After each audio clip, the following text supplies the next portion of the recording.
I'm Rob Forsyth and this is Liberalism in Question, a series of podcasts from us here at the Centre for Independent Studies, looking at the world from a classical liberal perspective as well as challenging liberalism and asking questions about it as well.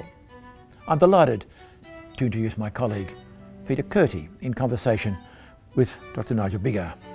Dr. Biggar is Emeritus Regius Professor of Moral Theology at the University of Oxford and the author of a quite groundbreaking and challenging book, Colonialism, A Moral Reckoning.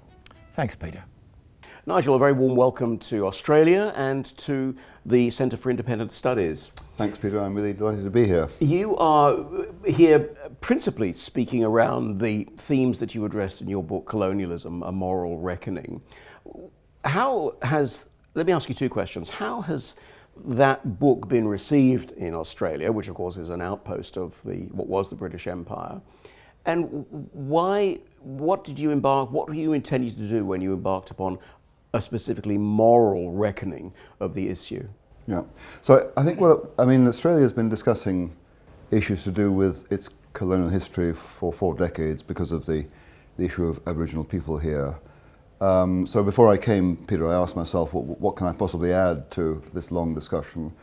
And my book deals with 400 years worth of British imperial history from about 1550 to 1960, and stretches territorially from Newfoundland and Canada to New Zealand. So one thing I hope to do was to set the particular story of Australia's colonial past in a much wider context, because one of the distorting features of a lot of public discussion of these matters is that history is taken out of its context. As for how it's been received, I've been here for just over a week.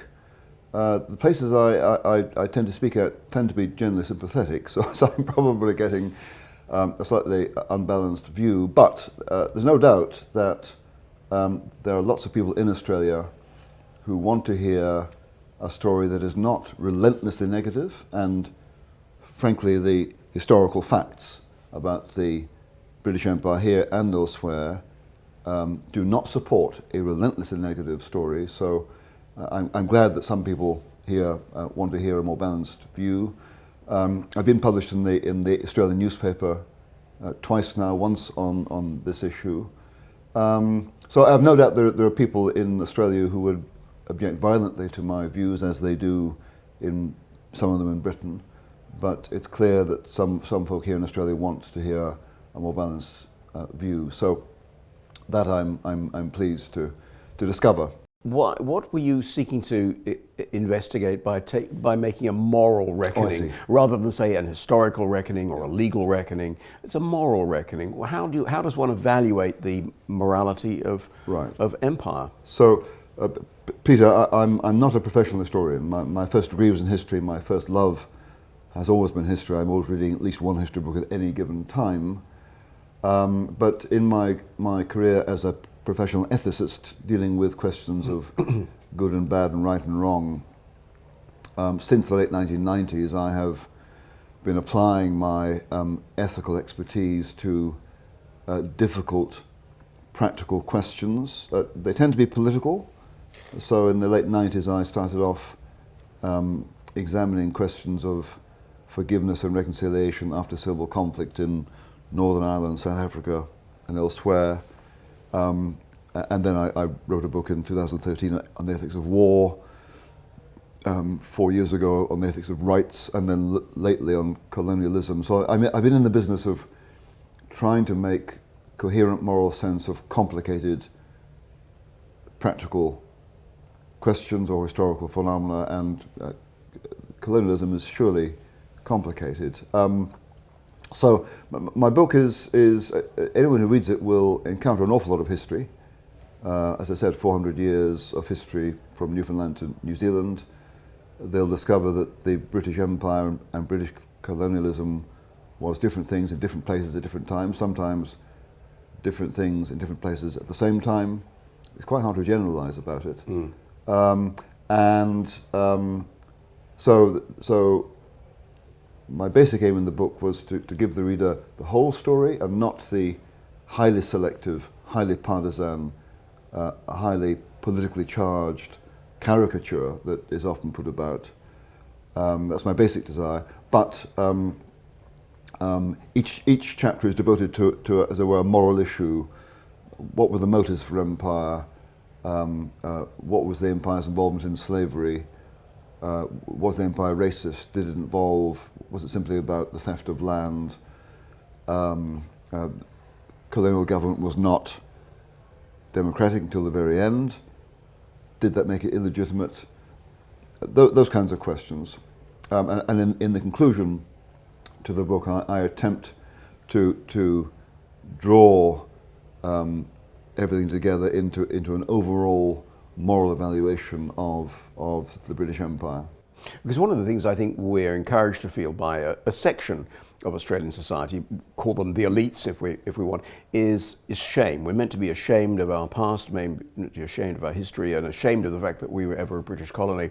And yet you and I are speaking, it's currently late October 2024, and your visit coincided with that of the King Charles III. Yes. And it was interesting to see how well received he was. It was a very brief visit to Australia, but his first as King. And he and the Queen came and were warmly received by many people who turned out to see them. And the impression I got from that is that, in fact, that not just monarchy, but that sense of connection to the British monarchy and our identity as a constitutional monarchy, with our own head of state, of course, who's the Governor General, is still very popular, and it still appeals to people. Yes, I noticed that too, and as a patriotic Briton, I was very cheered by that. Just on the matter of shame, I mean, it's a long time since anybody in Australia was actively involved in British Empire or British colonialism. I mean, the empire dissolved in the 1960s, 70s. There may be some Australians still alive who perhaps had a role in that, but most of us now living are not responsible for what happened back then.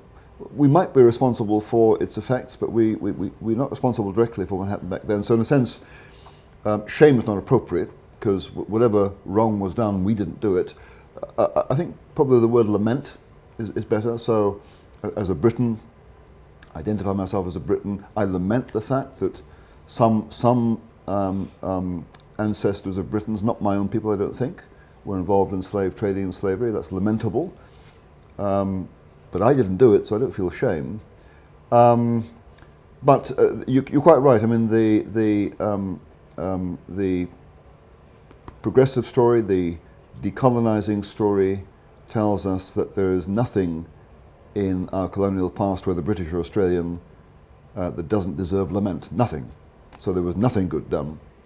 And just relating to your point about the King, against this relentlessly negative story about Australia's colonial past, the fact is that Australia now is one of the most prosperous and one of the most liberal countries on earth. And it shares that happy position with New Zealand and Canada and the United States, all at various points members of the British Empire.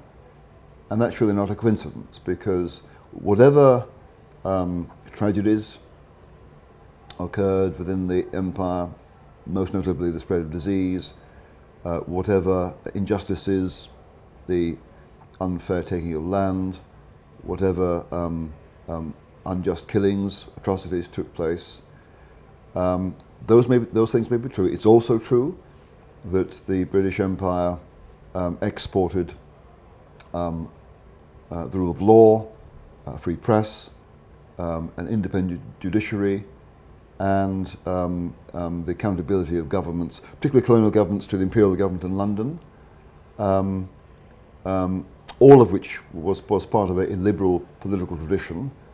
So it's not a surprise that former countries of the British Empire are amongst the most liberal in the world, and according to the World Values Survey 2023, Canada, Australia, and Britain are among the least racist countries on earth. in sharp contrast to the likes of Russia and China. And it's interesting because this does seem to be a crisis that besets the Anglophone world. Yes. And yet the Spanish had an empire, the Dutch had an empire, the Belgians had interests in Africa, Yes. and what we call the Far East. Yes. And one only has to look through the Hebrew and Christian scriptures to see that empire is actually a really ancient concept, that a nation gains power and status and wealth and military capacity and wants to expand its influence and gain territory for whatever reasons, not all of them benign, of course. No. But that empires have, so empires are an ancient human phenomenon in a way, and that they all ebb and flow. And I think Peter Heather was one of the co-authors of that short book, Why Empires Fail, as if to say, well, empires do fail. The Romans, of course, and to a lesser extent the Greeks, not really the Greeks. It was an intellectual empire, I suppose. But empires come and go, and they all have their day. That there is, and yet it seems to me. But the point I'm making is that the attack on empire and the attack on colonialism seems to be generated from within the Anglophone world and directed specifically at the British Empire, without any regard for the imperial activities of other nations, or the fact, for example, that many other empires did and in some respects continue to practice slavery. Yes, you're quite right, Peter. So one thing that's important for a sensible discussion of these things is to set European empires and colonialism in context. And so I say that before Arthur Phillip arrived with the first fleet in Australia in 1788, the Iroquois in North America expanded northward, displacing the Huron, who then moved westward, displacing other Indian peoples. And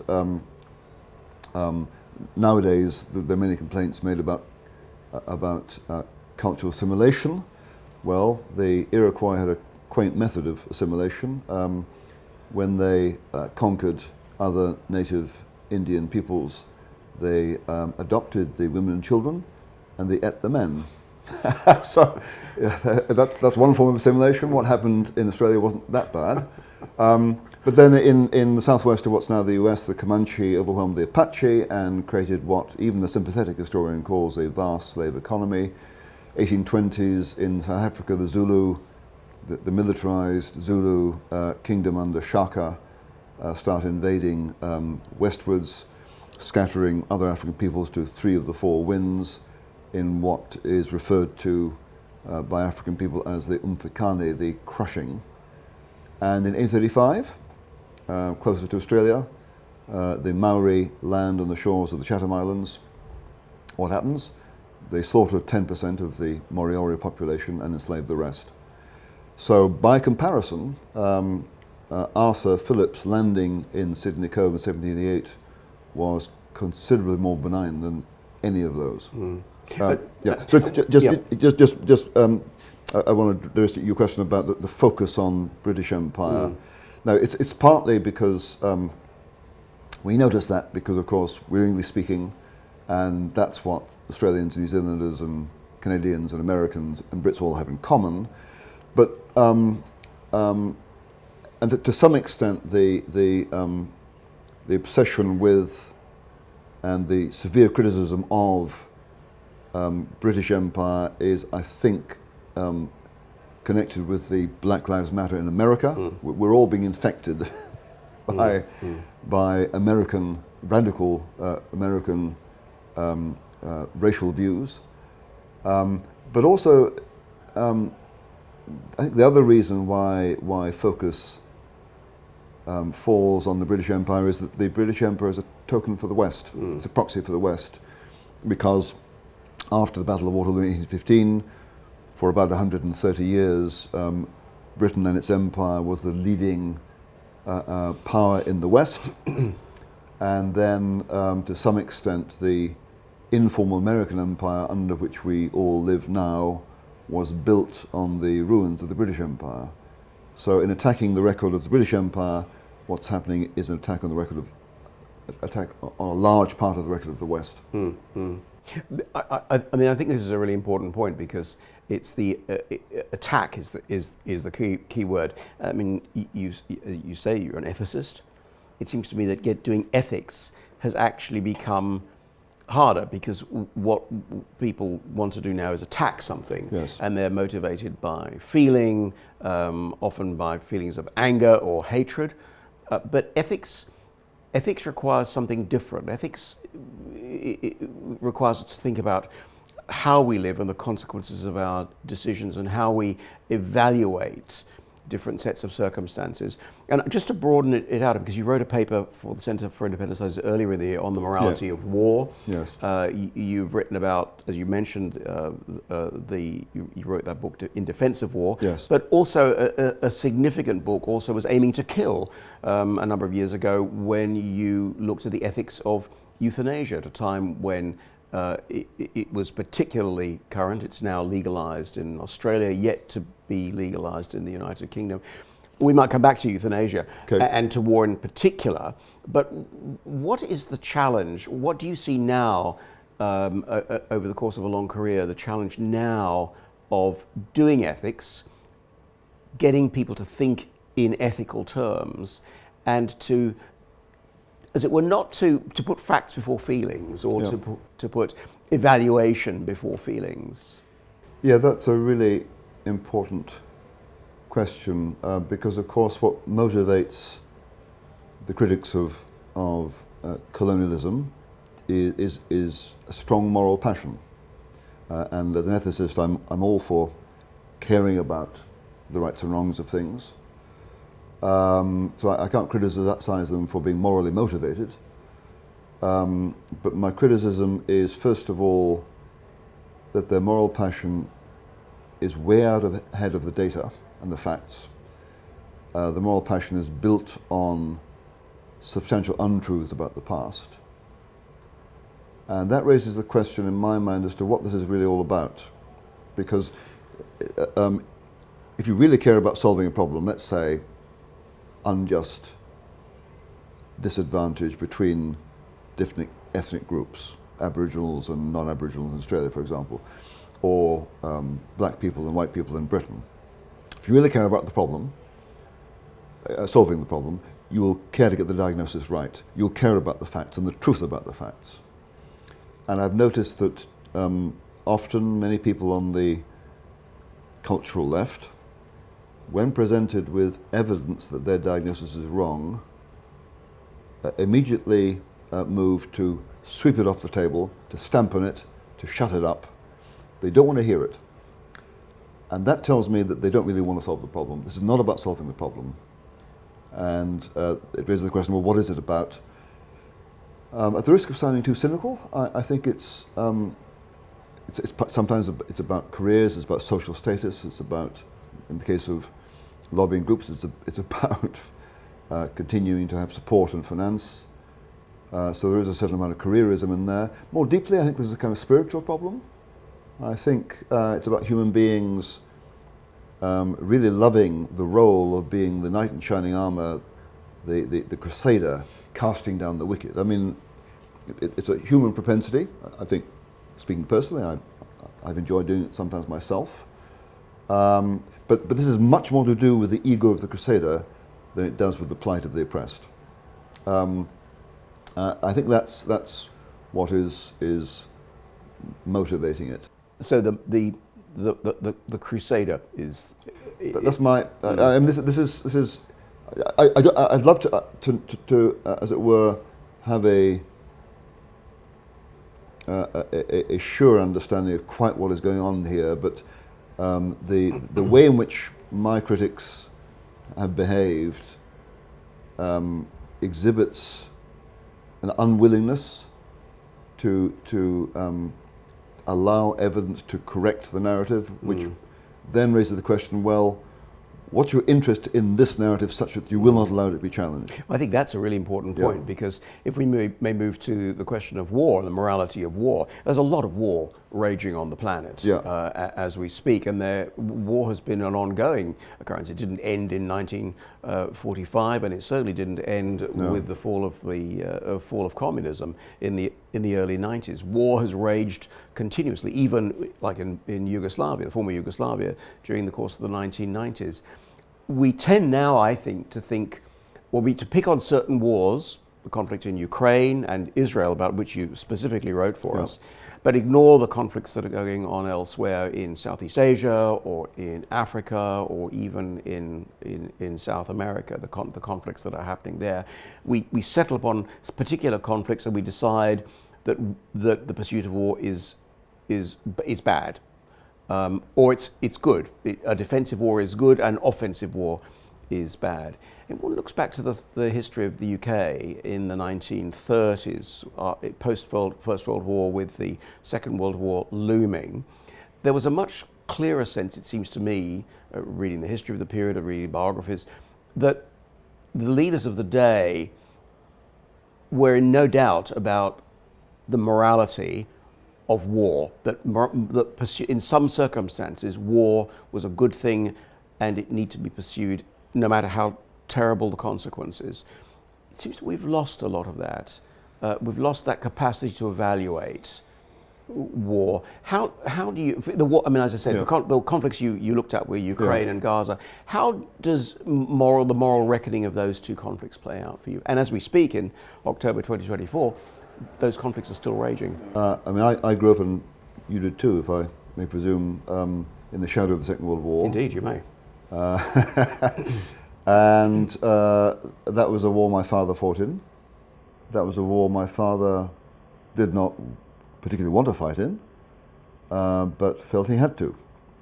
And so the notion of sometimes tragically it being unavoidable that one should fight a war against a grave evil, it's lamentable, it's tragic, but it's necessary. That's clear to me. I think what may have happened to more recent generations who weren't, as it were, overshadowed by the Second World War and didn't, as it were, don't take their cue from it, is that it must appear to generations of Australians and Britons since the 1950s, 60s, 70s, war is a distant thing. We take Australia and Britain for granted, and our freedoms for granted, because no one's really threatened it. We've never been in the position of Ukraine, never been in the position of Israel. So we can be rather blasé about the lack of necessity for fighting, because the wars we have engaged in Britain, Afghanistan, Iraq, to a lesser extent Kosovo, these are distant from us. They're not existential. So I think there's we may well have fallen prey to the virus of wishful thinking, that somehow our world doesn't depend upon the use of force or the threat of force, and sometimes it may depend upon the actual use of force in self-defense. And in some ways, the closer the issue becomes to us, it seems to me, as the issue becomes closer, so our capacity for moral reasoning changes. If I may move from that position just to briefly look at the position of the issue of euthanasia, because I have been taken a position against euthanasia, and it's often been met with the criticism that I'm therefore pro-suffering, because someone will begin with a particular instance that they've encountered or experienced, and on the basis of that they move to general principles, which is an inductive approach. And it seems to me that it's better to take a deductive approach and to set some general ethical principles, and then work from those to apply those to particular cases, so that we're not moving from what I feel should be right, but rather from general sense of right. If that's correct, do you think the issue about euthanasia, for example, has been, or the capacity to debate has been affected by our reluctance to attest to objective moral principles? Yes, but I think it's also our understanding of the issues has been distorted by the focus of media on particular cases of individuals who are suffering terribly and they want release, and why on earth shouldn't they be given it? It seems common sense. So the focus on the poignant story. And if we look at those stories of very distressed individuals, the logic of permitting assisted suicide or voluntary euthanasia might seem compelling, but the focus is myopic because there's a larger context here. We can't simply have compassion for a very small number of people who suffer extraordinarily toward the end of their lives and forget about what might be the effects of legalizing assisted suicide or voluntary euthanasia on a much wider range of people, the disabled, the vulnerable, who might be under pressure to choose assisted suicide in a hard-pressed healthcare system. So by all means, let's consider the sufferings of these individuals. We also have to concern ourselves with the vulnerabilities and the distress and the possible abuse of a much wider range of people. So one thing I would say to those proposing to legislate for assisted suicide and voluntary euthanasia is, if you're going to do that, let's be honest, because whatever laws you have, however precisely they're drawn, when it comes to operating a system under the law in a hard-pressed healthcare system where healthcare staff do not have time and where beds are short, it is a practical certainty. It is a practical certainty that some patients will be put under pressure to choose to exit quickly. And so if the proponents of euthanasia were more honest, I would have less objection, but I've never heard a proponent of assisted suicide do anything other than pretend that all we need is precisely drawn laws and the problem will be avoided. And that's just not honest. I really have appreciated the way in which, in the course of all your work, you have called us to think again about the way in which we make moral decisions, the way in which we reframe our response to moral issues. And I admire you for your courage in adopting positions that are unpopular, but that you argue are nonetheless right, and that you stand your ground, and that in doing so, I think, confront all of us with the need to think very critically about how we make moral decisions, about whatever issue, about the way in which we live our lives, the society in which that we're working to shape, and that we do not allow feelings to override fundamental moral principles. Yeah, I do want to think precisely. I do feel, but I believe I need to discipline my feelings according to the truth. So feelings are not enough here, and honesty about practical problems that throw up moral questions, about the complexity, requires thought, because feeling alone won't help you navigate through. I mean, you might get through by feeling, but it'll be, as it were, you'll simply, as it were, brush aside all the complexities in order to get to a simplistic solution. So if compassion drives you, then you drive toward legalized assisted suicide, oblivious to all the risks at which you're going to put other people. So these issues are complicated, and if you're going to find a way through, you've just got to think, and you've got to do it precisely. And I try and do that as thoroughly as I can, and I lay out on the page how I get to my conclusions so the reader can follow and disagree if they want. And I think, Peter, I mean, some people have called me a natural contrarian, and there may be a bit of me that wants to take the minority view and as it were, press it and see how far it goes. I don't think it's that frivolous. I think it's more, I do happen to hold unpopular opinions. And I might be wrong. But my view is I'm bound to explain why I think what I think, to lay it out, and I'm bound to take the risk of being wrong. And if on inspection of what I've written or said, others conclude that I'm mistaken, and maybe I will too, we all learn. I don't mind being wrong, and therefore I'm willing to take the risk of being wrong. But my contribution is to say what I think to be true. Nigel Biggar, thank you very much for being my guest today on this podcast and for being our guest at the Centre for Independent Studies. Thank you, Peter.